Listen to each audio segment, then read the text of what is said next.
Very good evening. So last క్లాసెస్లో ఏమైనా doubts ఉన్నాయా ఎవరికైనా? Please confirm.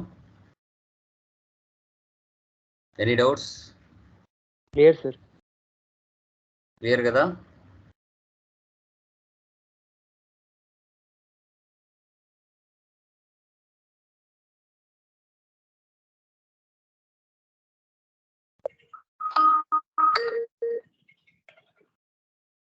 Okay, good. Okay, done. So today మనము ఇన్వెంటరీలోకి ఎంటర్ అవుతున్నామండి. ఇన్వెంటరీలోకి ఎంటర్ అవ్వడం జరుగుతుంది. ఓకే, ఇన్వెంటరీ అంటే ఏంటి మీ పాయింట్ ఆఫ్ వ్యూలో? Please confirm. ఇన్వెంటరీ అనేది ఏ సిచ్యువేషన్లో ఎప్పుడు ఉపయోగిస్తాం చెప్పండి. ఇన్వెంటరీ ఎప్పుడు ఏ సిచ్యువేషన్లో ఉపయోగిస్తాం? Company stock from manufacturing good to finished good వరకు మొత్తం అన్ని దాంట్లో పెడతాను సార్. ఇంకా స్టాక్ చెకింగ్ కి దీనికి క్లియర్గా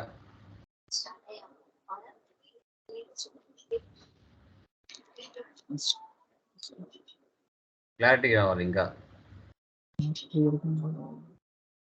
ఇన్వెంటరీ అంటే ఏంటి అసలు?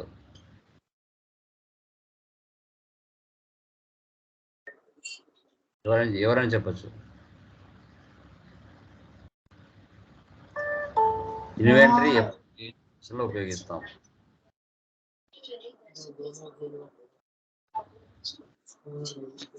స్టాక్ అనే complete property, goods in stock and contents of buildings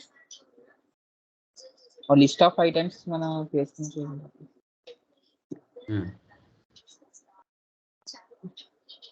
such as nothing but goods in stock. చాలా చెప్పాలంటే అది అర్థం కావట్లేదు.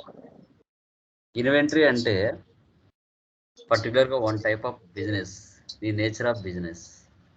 అంటే ఎలా చెప్పొచ్చు అంటే, నువ్వు ఏదైనా స్టాక్ అంటే బయ్యింగ్ అండ్ సెల్లింగ్ అంటాం. నీ nature of business mobile shop అయితే బెంగళూరుకో హైదరాబాద్కో వెళ్ళేసి స్టాక్ ఆర్ గూడ్స్ని పర్చేజ్ చేసి, సో ఆ పర్చేజ్ చేసిన స్టాక్కి ప్రాఫిట్ యాడ్ చేసుకొని మార్కెట్లో సేల్ చేసుకుంటావు. ఓకే, అది నువ్వు మొబైల్ షాప్ అయితే మొబైల్స్, బట్టల షాప్ అయితే బట్టల షాప్స్, ఎలక్ట్రికల్ గూడ్స్ అయితే electrical goods, computer spare parts అయితే కంప్యూటర్ స్పేర్ పార్ట్స్. సో ఇవన్నీ కూడా ఏ బిజినెస్ అయితే అది. అంటే 100 రూపీస్కి పర్చేజ్ చేసుకుంటే 300 రూపీస్కి మార్కెట్లో సేల్ చేసుకుంటావు. దీంట్లో ప్రాఫిట్ అనేది ఎక్కువగా కనబడుతుంది, సర్వీస్లో ప్రాఫిట్ అనేది తక్కువగా కనబడుతుంది. వితౌట్ ఇన్వెంటరీ లేకుండా సర్వీస్ అనేది జనరేట్ అవ్వదు, అంతేగా. ఇప్పుడు ఒక మొబైల్ సర్వీస్ పాయింట్ ఉంటుంది అంటేనే కొంటావు. ఒకసారి మొబైల్ తీసుకున్నాక అది చెడిపోతే ఇంకా పని చేయదు, అది పక్కన పడేసేయాలి అంటే నువ్వు కొంటావా ఆ మొబైల్? కొనవుగా. సర్వీస్ పాయింట్ ఉంటుంది, ఏ ప్రాబ్లం వచ్చినా సర్వీస్ మీరు చూపిస్తే వాళ్ళు చేస్తారు అంటే నువ్వు కొంటావు, లేదంటే కొనవు.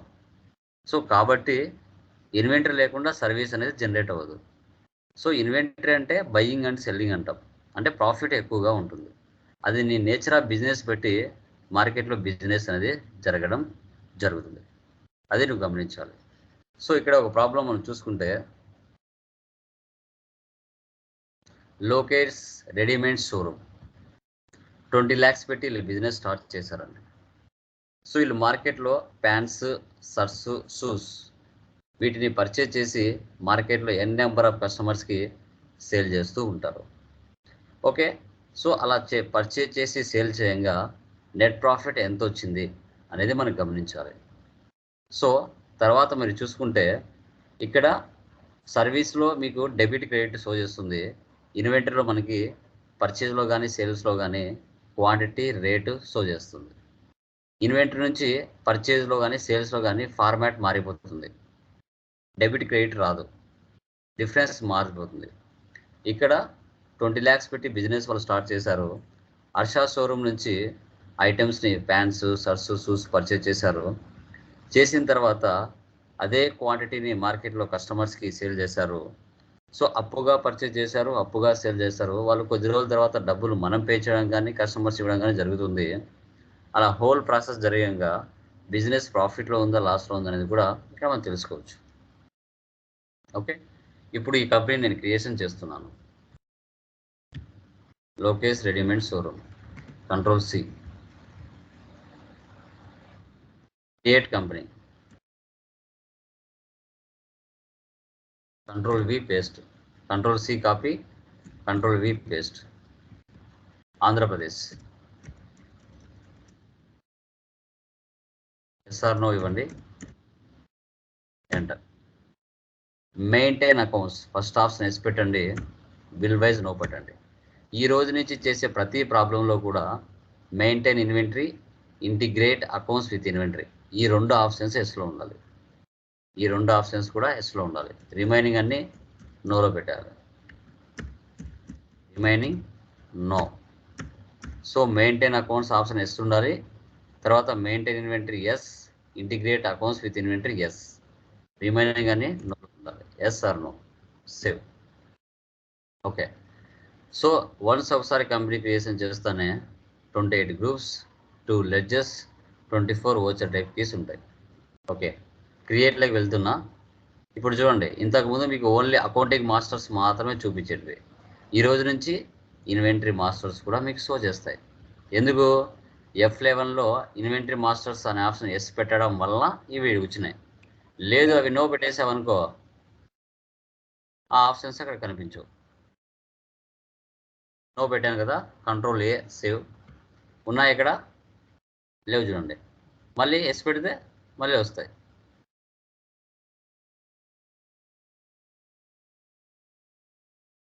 కంట్రోల్ ఏ వచ్చాయా?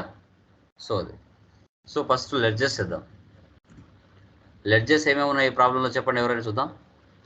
ఈ ప్రాబ్లంలో లెడ్జెస్ ఏమేమి ఉన్నాయి చెప్పండి, లోకేష్ రెడీమేడ్ షోరూంలో.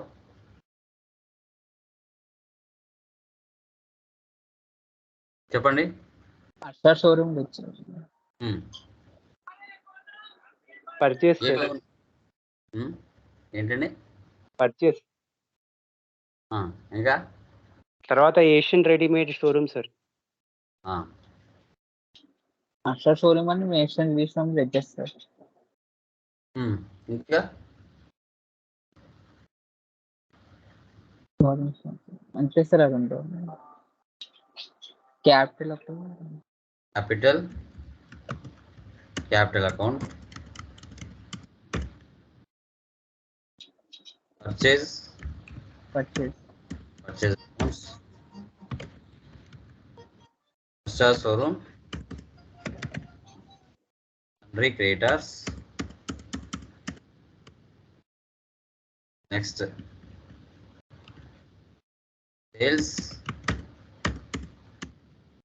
sales accounts,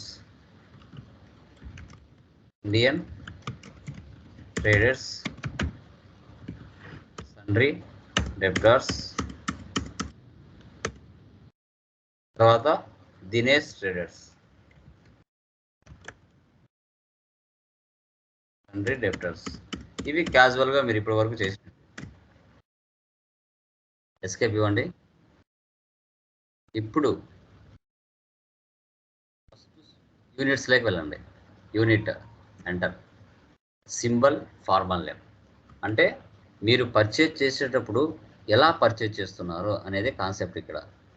ఎన్ఓఎస్ అంటే నెంబర్స్, బిఎక్స్ అంటే బాక్సెస్, పీసీ అంటే పీసెస్, పీకే అంటే ప్యాకెట్స్, కేజీ అంటే కిలోగ్రామ్స్, తర్వాత బీజీ అంటే బ్యాగ్స్, సిఏఎన్ అంటే క్యాన్స్. అట్లా మీరు పర్చేజ్ చేసేటప్పుడు ఆల్ టైప్స్ ఆఫ్ ఉంటాయి. ఓకే, అదే మీరు గమనించాలి. Invoice, numbers, BX, PC,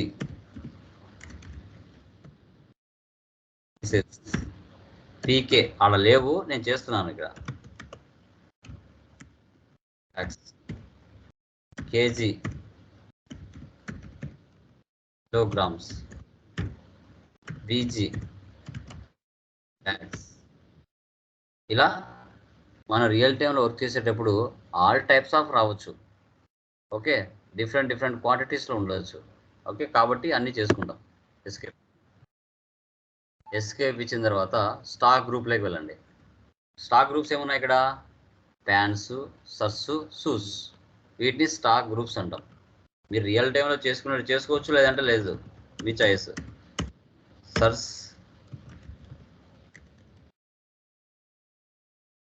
pants, shoes. Pants, shirts, shoes ఇలా చేసుకోవాలి. ఎస్కేప్. కేటగిరీస్ లేవు ఈ ప్రాబ్లంలో, నెక్స్ట్ ప్రాబ్లంలో ఉంటాయి. తర్వాత స్టాక్ ఐటెంలోకి వెళ్ళండి. లాస్ట్లో స్టాక్ ఐటెంలోకి వెళ్ళండి. ఎంటర్ ఇస్తే స్టాక్ ఐటెం క్రియేషన్ ఇలా ఉంటుంది.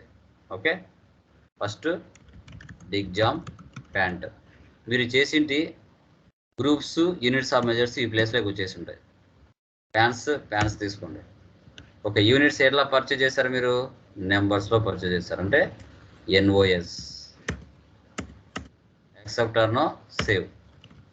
Next Raymond pants.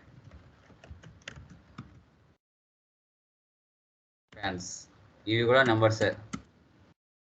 ఇక్కడ కానీ యూనిట్స్ కానీ ఇవ్వకపోయావు అనుకో, నువ్వు పర్చేజ్ చేసేటప్పుడు కానీ సేల్ చేసేటప్పుడు కానీ ఎంట్రీస్ పడవు, గుర్తుపెట్టుకోండి.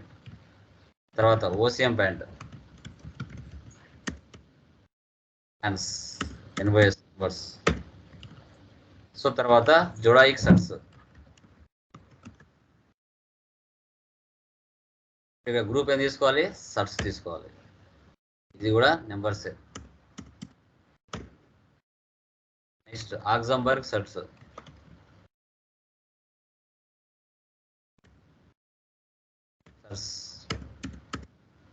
నెంబర్స్. తర్వాత క్రొకడైల్ షర్ట్.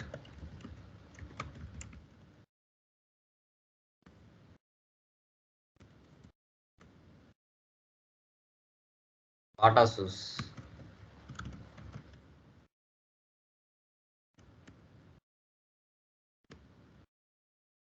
షూస్ ఇక్కడ బాక్సెస్ తీసుకోవాలి. బాక్సెస్లోనే పర్చేజ్ చేసాం. Next Lotus shoes.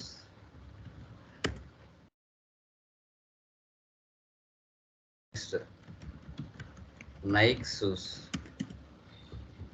ఇలా ఎన్ని ఐటమ్స్ ఉంటాయి, 1000 ఐటమ్స్ ఉన్నా 1000 రకాల ఐటమ్స్ ఇలాగే క్రియేషన్ చేయాలి. Okay, done.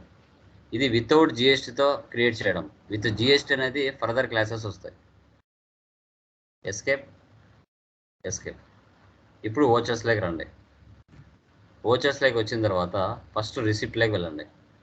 క్యాపిటల్ తీసుకోండి, 20 lakhs. క్యాపిటల్ వచ్చేసి 20 lakhs పెట్టండి.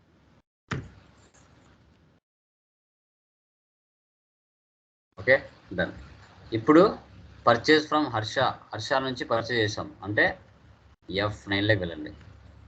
F9 చూడండి, మీరు చేసిన లెడ్జెస్ అన్ని ఇక్కడికి వస్తాయి. ఇప్పుడు హర్ష నుంచి కదా, హర్షాన్ని సెలెక్ట్ చేయండి. పర్చేజ్. మీరు చేసిన ఐటమ్స్ అన్ని ఈ ప్లేస్లోకి వస్తాయి. చూసారా, పర్చేజ్ ఫార్మాటే మారిపోయింది. ముందు డెబిట్ క్రెడిట్ ఉంది, ఇన్వెంటరీలోకి వచ్చేసరికి ఫార్మాటే మారిపోయింది. ఫస్ట్ ఐటమ్ మీరు చేసింటని ఇక్కడికి వస్తాయి. Exam point. క్వాంటిటీ ఎన్ని ఉన్నాయి ఇక్కడ? 20 ఉన్నాయి. రేట్ ఎంత? 2500. 20 2500. ఇలా ప్రతి ఐటమ్ ఇవ్వాలి. Next Raymond point 25 3000. Next OCM point 10 2000. అంటే ఒక్కొక్కటి 2000 అని అర్థం, 10 కలిపి 2000 కాదు. ఇలా అన్ని ఐటమ్స్ ఇవ్వాలి. Zodiac shirt 100 2000. తర్వాత Oxemberg shirt 200 3000. Crocodile shirt 100 1000. Next Bata shoes 200 1000. Next Lotus shoes 100, 2500. Nike shoes 200, 1000. టోటల్గా 16,95,000కు పర్చేజ్ చేయడం జరిగింది. ఎవరి దగ్గర నుంచి? హర్ష షోరూమ్ నుంచి పర్చేజ్ చేసాం. ఓకే, ఇప్పుడు ఏం చేయాలి? మార్కెట్లో కస్టమర్స్కి సేల్ చేయాలి. F8. సో ఇండియన్ ట్రేడర్స్కి సేల్ చేస్తున్నాం. Enter enter enter enter.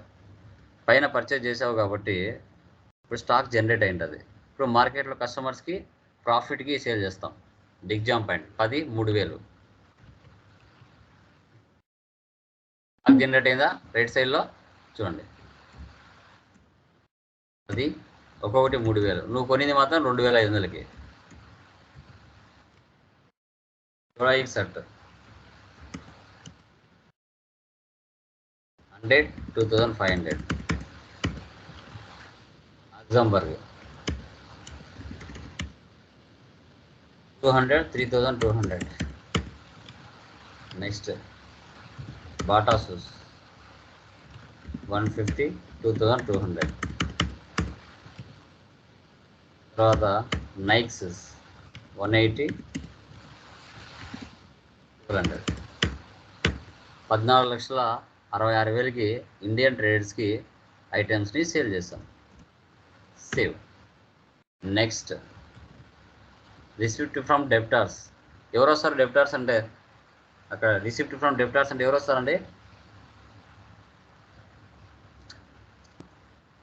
Traders. Indian traders sir. ఇండియానా అర్సనా? ఎవరు వస్తారు డెప్టార్స్ అంటే? Indiana confirm? ఓకే, ఇండియన్ వాళ్ళకి ఎంతకు సేల్ చేసాం? 14,66,000కి సేల్ చేసాం. కానీ వాళ్ళు ఎంత ఇచ్చారు? 5 lakhs ఇచ్చారు. ఇంకా ఎంత పెండింగ్ ఉంటుంది? 9 lakhs పెండింగ్ ఉంటుంది క్యాష్. నెక్స్ట్ పేమెంట్ క్రెడిటార్స్ అంటే ఎవరు వస్తారు? హర్ష షోరూమ్ 16 లక్షలకి పర్చేజ్ చేసాం. కానీ ఎంత ఇస్తున్నాం మనం? 8 lakhs ఇస్తున్నాం. తర్వాత sales F8 person Dinesh traders. Items ఏమున్నాయి? Raymond. So 5, 3500. Crocodile set 8, 1200. Nikes 10, 1200. 39,100కి సేల్ చేస్తాం. సేవ్.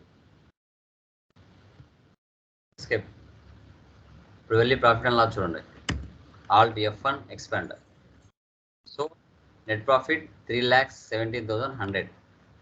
3,17,100. ఓకే, మనం చేసిన ట్రాన్సాక్షన్స్ని చూడాలి అంటే డే బుక్లో ఉంటాయి. ఏమైనా అమౌంట్లో మార్చాలన్నా, క్వాంటిటీలు మార్చాలన్నా ఓపెన్ చేసి మార్చుకోవచ్చు. తర్వాత stock summary Alt F1 expand చేయండి. ఏవైతే సరుకు స్టాక్ కంప్లీట్ అయిపోయి ఉంటుందో అది షో చేయదు, పెండింగ్ బ్యాలెన్స్ మాత్రమే షో చేస్తుంది.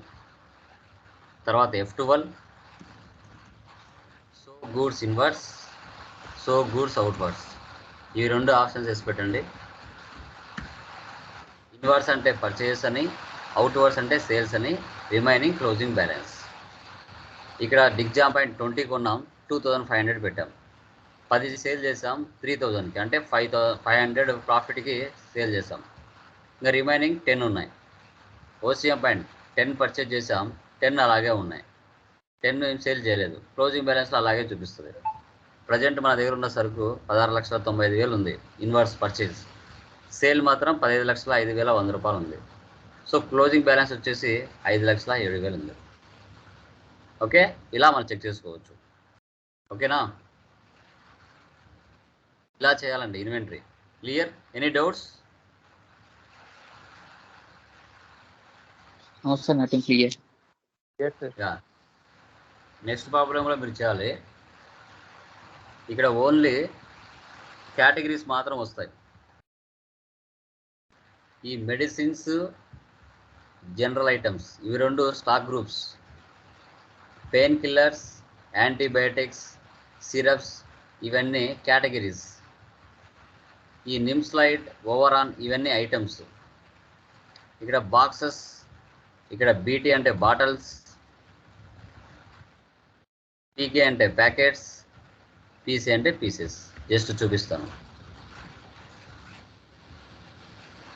ఈ ప్రాబ్లంలో చూపిస్తున్నాను, మీరు కొత్తది చేసుకోండి. క్రియేట్. ఇక్కడ గ్రూప్స్ వచ్చేసి medicines, next general items,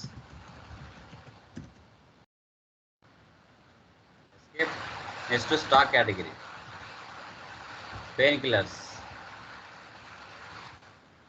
control C, control V. Next antibiotics, control C, control V. Syrups, control C, control V. ఇట్లా అన్నీ చేసుకోవాలి. రిమైనింగ్ సోప్స్, టూత్పేస్ట్ అవి కూడా చేసుకోవాలి. తర్వాత స్టాక్ ఐటెంలోకి వెళ్ళండి. అంటే యూనిట్స్ నేను ఆల్రెడీ చేసుకున్నాను కదా, మీరు వెళ్ళి యూనిట్స్ కూడా చేసుకోవాలి. ఇక్కడ కేటగిరీ అనే ఆప్షన్ రాలేదు బయటికి. అప్పుడు ఏం చేయాలి, మీరు F12లోకి వెళ్ళి ఇక్కడ use stock category for stock item ఈ ఆప్షన్ వేసి పెడితే ఒక ఆప్షన్ బయటకు వస్తుంది. ఇక్కడ చూడండి, నిమ్స్లైడ్,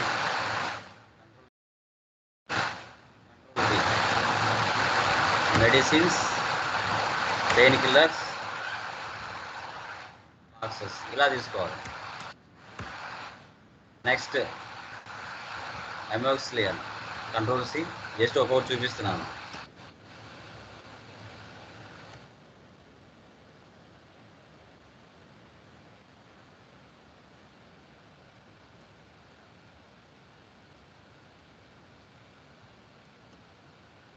మెడిసిన్, యాంటీబయాటిక్స్,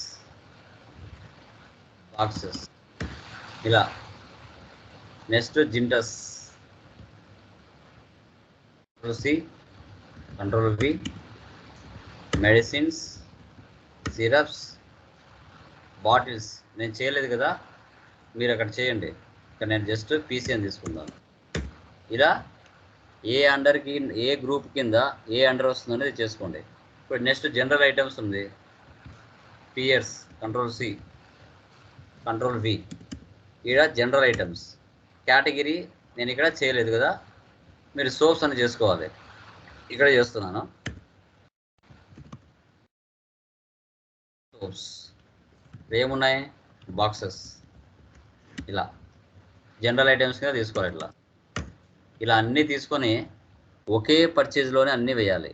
ఈ మొత్తం 20 ఐటమ్స్ సన్ ట్రేడర్స్ అనే వాళ్ళ అండర్లోనే వీళ్ళన్నిటిని ఇవ్వాలి. పర్చేజ్ చేసిన తర్వాత మార్కెట్లో కస్టమర్స్కి సేల్ చేస్తారు. ఇవన్నీ ఎక్స్పెన్సెస్ కింద వేయాలి. అన్ని పేమెంట్ వస్తాయి. ట్రాన్స్పోర్ట్ అంటే డైరెక్ట్ ఎక్స్పెన్స్, సేల్స్ అంటే indirect expense, factory direct expense, marketing indirect expense, food indirect expense, fire insurance direct expense. అన్ని పేమెంట్లను వేయాలి. అన్నీ డెబిట్ చేసి క్యాష్ క్రియేట్ చేయాలి. F5. Okay, clear? Any doubts?